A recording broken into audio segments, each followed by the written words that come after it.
My name is Dr. Hurshel Burton. I am a scholar. I'm a musician. I'm a change agent. But more importantly, I'm a father. Yeah.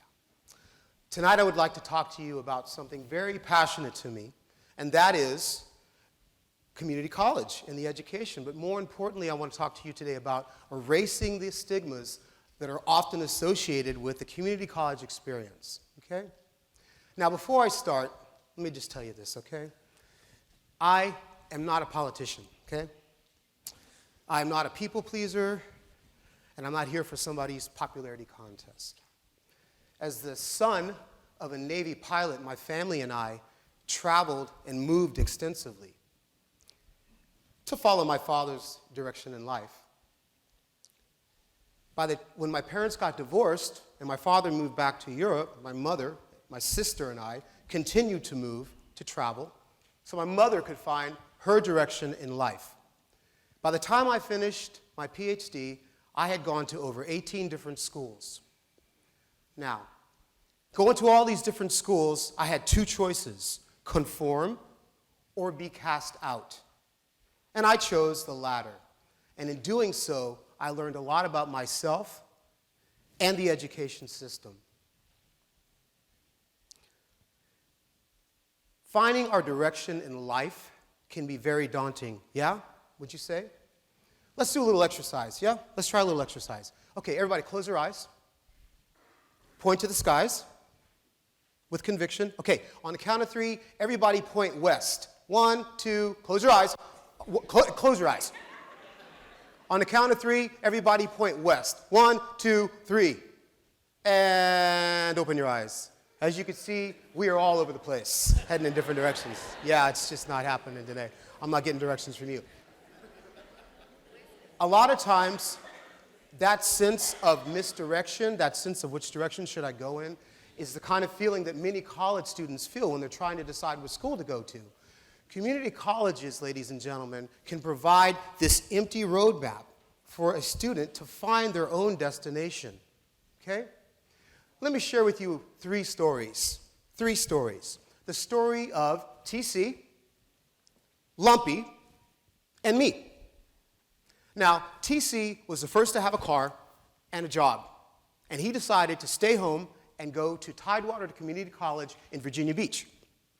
Lumpy, who is brilliant, but whose parents could not afford to send him to a top 20 school, decided to go to school right around the corner from my house at Virginia Wesleyan. If you went left down the trail, you'd be at the fishing hole that we'd go to, and if you went right, you would be right behind the library that we would often go study at. Yeah? Okay. Then there was me.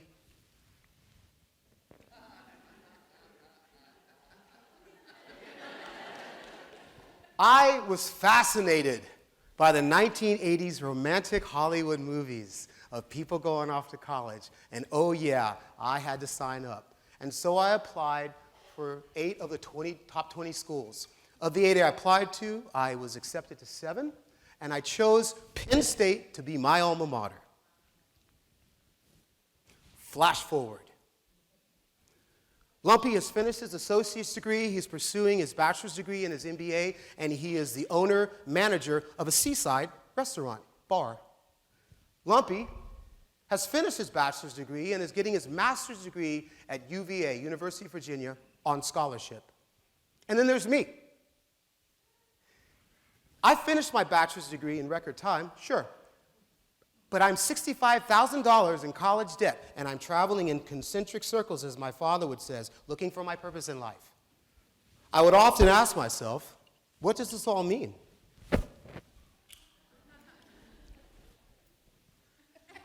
Flash forward. Me, married, child, master's degree, divorce, job. Then I find myself thrust into the future. I'm teaching at a community college, pursuing my PhD, and my daughter is on her way entering into school. It's that moment. We're sitting at the dinner table, that holiday dinner with family and friends, and someone asks out to my daughter, Rio, "So Rio, where do you plan on going to college?" Rio looks to me for support. "Oh, she's going to go to my school." the looks of joy, the proud looks of joy that my daughter would be going to my alma mater. No, she's going to be going to my community college where she's going to get her associate's degree and then transfer to a four-year school of her choice. Silence. Disappointment. Here are the kind of things that people will often hear. Some of you in here will hear when you tell people you want to choose community college as your first choice. So, how'd you really end up there? Oh, child, bless your heart. Is that even a real school? Yeah. My grandmother goes there for jewelry making and pottery. These are the kind of myths that people really believe. What I'd like to do right now is to go ahead and dispel some of the myths related to community college. Myth number one, community college is for people who cannot get into a four-year school. Wrong. Community college is often the first choice for many students. Why? Obvious reasons. Commute, courses, course size, cost. Myth number two, community college is only for vocational skills. Incorrect. Although community college does provide vocational skills and technical skills, there are plenty of degrees that are available. Nursing degrees, veterinarian degrees, and yes, ladies and gentlemen, there are community college with four-year degrees, and these numbers are growing exponentially. Third, community college, you will never amount to anything if you go to community college. Okay, let's see. Well, there's poet laureate Gwendolyn Brooks, and then there's this Oscar-winning actor who was just a castaway, and he also helped save Private Ryan and 100 people who were on an airlines flight that almost sunk in the Hudson River. His name is Tom Hanks. And if money matters to you, you know what? There's Ross Perot, the billionaire. Yeah. You know, we live in a polarized, volatile time, do we not? Okay? So we've really got to embrace the concept of the community college experience. Here's some other statistics for you. 41% of all four-year graduates attended community college.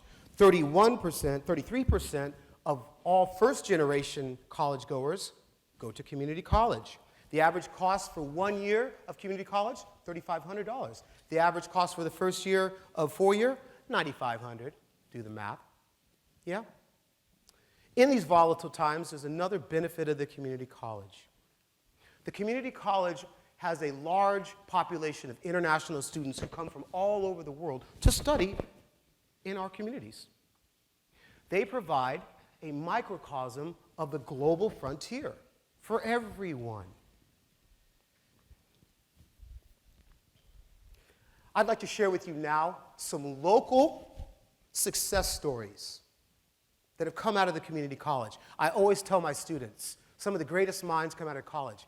Some of the greatest minds come out of community colleges. Let's look at a few. Mr. Nick Marino, philanthropist, Tango Tap innovator, and holder of 3 Guinness Book of World Records. And I think he's here tonight. Amanda Braswell, Fulbright scholar, nursing instructor, Bangalore, India. Melissa Simon, the first youngest hired school teacher for DISD. Dr. Terry Walker, Vice President, College of the Mainlands. Leslie Marshall, founder, Arts Articulation. Kathy Tran, freelance entrepreneur, photographer for the Dallas Observer. And Manuel McGriff, Dean of Students, Paul Quinn College.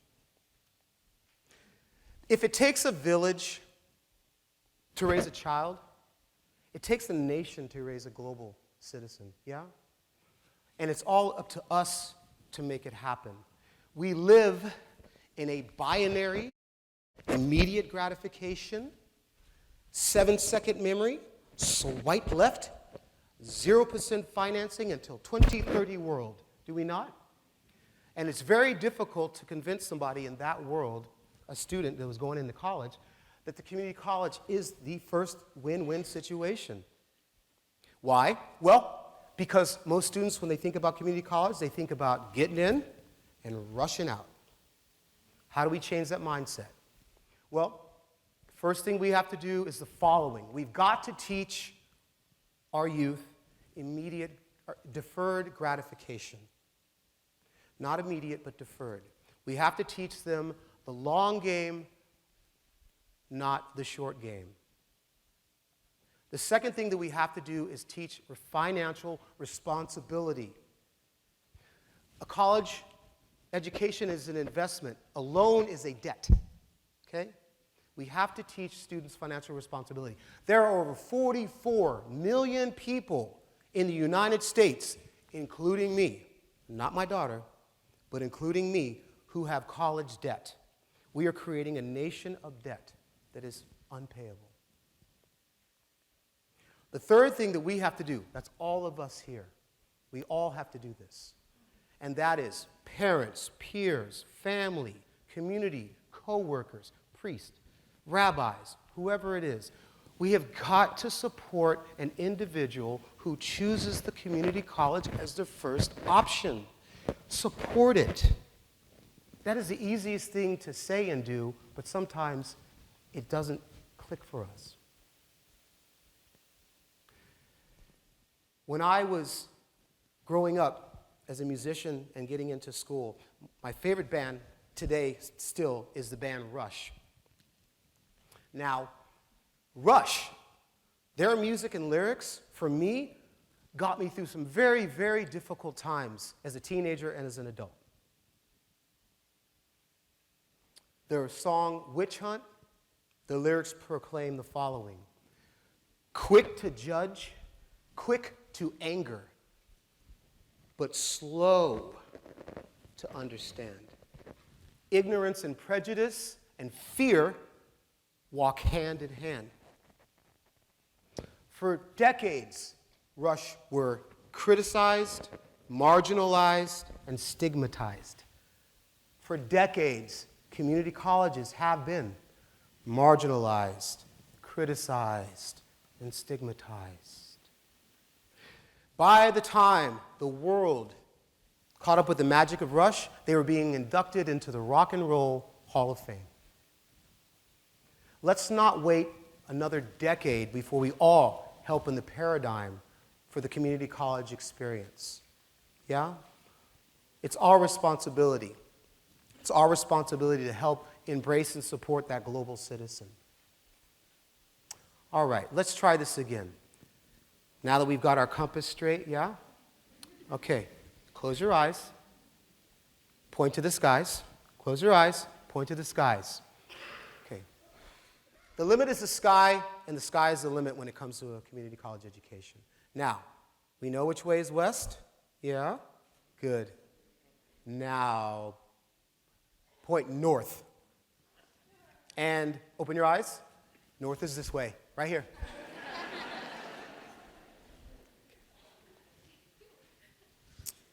When you meet someone and they're seeking an education, support the community college as the destination, okay?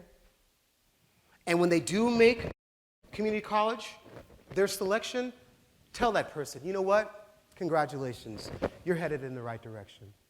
Thank you very much.